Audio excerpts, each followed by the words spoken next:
आपकी लड़की ने तो बहुत अच्छी चूल्हे की चाय बनाई है। बिल्कुल कड़क स्वाद है। अच्छा, आपने सिखाया है चूल्हे पे काम करना? अरे, आजकल की लड़कियों पे पढ़ाई आए या ना आए, घर का काम बाकी और आए या ना आए, लेकिन चूल्हे पे खाना बनाना आ जाए तो बस बहुत बड़ी बात है। क्योंकि खाना तो बनाना ही पड़ेगा अगले घर जाके। अगर अगले घर खाना नहीं बनाएंगे ना तो सारे सर्टिफिकेट फेल हैं।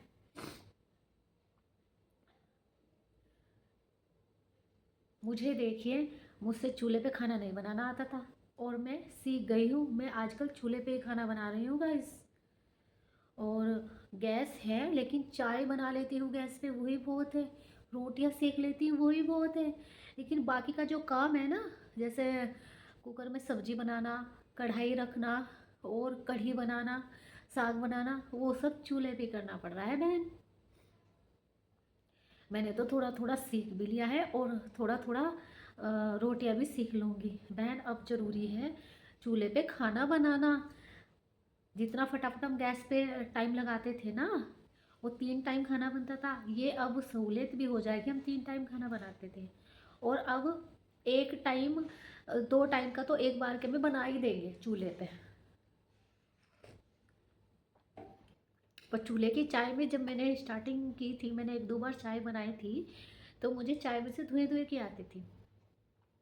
अब जब पीने लग गई तो अब धुएं की भी नहीं महक आती है मुझे। लेकिन आपकी लड़की ने बहुत अच्छी चाय बनाई है। चूल्हे पे थोड़ी तेज पत्ती डाल रखी है, लेकिन बहुत अच्छी चाय बना ली है।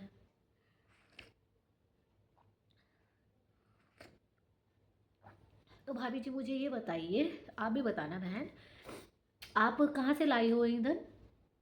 खरीदा है या घर में ही था अभी? अच्छा, देखो बहन, मैंने तो ईंधन थोड़ा सा ख़रीदा है। अब थोड़ा ईंधन जो हमारे गाय भैंसों का गोबर होता है, उसे अब मैं इकट्ठा करके उनके उपले बनाने शुरू करूँगी। अपनी छत पे डाल दूँगी उपले बना के। धूप में सूख जाएंगे और सब्जी वब्जी का काम चलता ही रहेगा। और जो कि 25 दिन बाद गैस बुक हो ही जाती है, वो सब्जी बनाने में हो ही जाएगा हमारा। तो अब मैं दिमाग लगा रही हूँ कैसे। इंडक्शन भी यूज़ कर रही हूँ, लेकिन कह रहे हैं कि लाइट भी कम होने वाली है। तो खाने के टाइम तो लाइट आए या ना आए। कल मैंने कन्या पूजन किया था बहन जी, और मैंने तो फिर इंडक्शन, बार बार लाइट भाग रही थी, फिर मैंने चूल्हा चलाया और थोड़ा काम उस पर किया। लाइट आती रही तो मैंने थोड़ा काम इंडक्शन पे किया, थोड़ा सा काम मैंने गैस पे किया। गैस ना होने के कारण मुझे दो दो तीन तीन चीज़ें चलानी पड़ रही है। इंडक्शन अलग चलाना पड़ रहा है, चूल्हा अलग चलाना पड़ रहा है। और चूल्हे में टाइम तो लगता ही है और बहुत सारा सामान बैठ के बनाना पड़ता है। खाना भी गैस पे खड़े होकर हम 10 काम कर देते हैं, लेकिन चूल्हे पे जब खाना बनाते हैं ना, तो हमें बार बार उठना पड़ता है। थोड़ी दिक्कतें से आ जाती हैं हमें। और भाई धुआं भी होता है घर में। मैंने खोला अपनी माउंटी वाली छत पे, मैंने चूल्हा रख रखा है। और गाइस, मेरा कल कन्या पूजन बड़ा लेट हो गया था इसी चक्कर में, इधर से उधर इधर से उधर ऐसे, पर मेरा काम सही हो गया, बढ़िया हो गया। तो बहन जी, अब थोड़ा देख के करना पड़ रहा है सब। चूल्हे का जो इजी सब्जियां होती हैं वो बनानी पड़ रही है। छोले हो गए, राजमा हो गया, चने हो गए। काफ़ी गैस लगती है, सीटी लगती है, तो मैंने तो इंडक्शन पे उबाल लिया था। और भाई चूल्हे पे भी बैठना पड़ता है, आग लगानी पड़ती है, बैठ के ही आग होती है उसमें। हाँ, लकड़ी हो तो आगे को सरकानी पड़ते हैं, गो से भी लगाने पड़ते हैं। तो अब तो खैर थोड़ा थोड़ा प्रैक्टिस हो चुका है मेरा, तो मैंने आदत डाल ली है। लेकिन ये सही हो रहा है। जो आजकल आने वाली पीढ़ी है, जनरेशन है, उन पे तो शायद चूल्हा नहीं आएगा। जो आजकल की लड़कियां हैं उन पे भी नहीं आता, पढ़ाई लिखाई में रह जाती हैं। गैस पे तो खाना बना लेती है वो, लेकिन चूल्हे पे नहीं बना पाती। तो भाई, सबको अपनी लड़कियों को, बहुओं को चूल्हे पे खाना बनाना सिखा दें। क्योंकि अब जो सासू हैं, बहू आने के बाद खाना तो बनाना ही पड़ता है बहुओं को।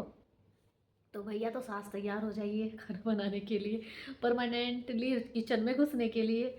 या फिर वही बहुओं को अच्छे से एक्सपर्ट करके, लड़कियों को एक्सपर्ट करके रखें।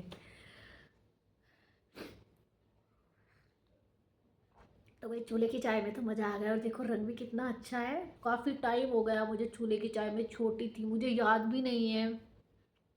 मैंने कब चूल्हे की चाय पी है। लेकिन ये फ़ायदा भी बहुत है।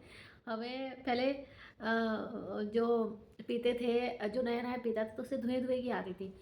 बट 1-2 बार आई है मुझे, पर अब नहीं, अब आदत सी हो गई है। अब चाय का टेस्ट लगने लगा है, वो धुआँ चाय का टेस्ट लगने लगा है।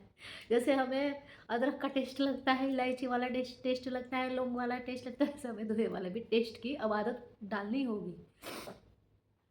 और जो चूल्हे की रोटी होती है वो भी थोड़ी अच्छी करारी बन जाती है और अच्छे से सिक भी जाती है वो। मैंने देखा है एक साइड में बहुत अच्छे से सिक जाती है वो। तो गाइज़, आप भी कौन-कौन अपने घर में चूल्हा चला चुका है, अंगीठिया चला चुका है? तो प्लीज़ मुझे कमेंट में बताना। राधे राधे।